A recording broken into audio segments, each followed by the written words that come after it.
Inilah rekaman detik-detik sangarnya Kamikze Lancet Rusia saat menyerang peralatan tempur Ukraina. Rekamannya ramai beredar di Telegram pada Sabtu, 15 Oktober 2022. Dalam keterangan unggahan disebutkan, Kamikze Lancet Rusia menghancurkan sistem pertahanan udara BUKM-1 Angkatan Bersenjata Ukraina di wilayah Zaporozhye. Serangan akurat dipantau dari UAV Rusia.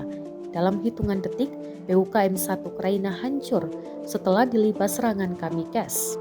Pasukan Rusia masih melanjutkan upaya mereka untuk menghabisi militer Ukraina.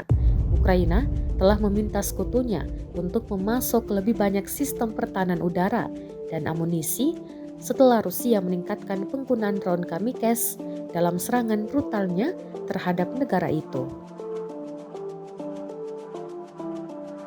Terima kasih sudah nonton. Jangan lupa like, subscribe, dan share ya.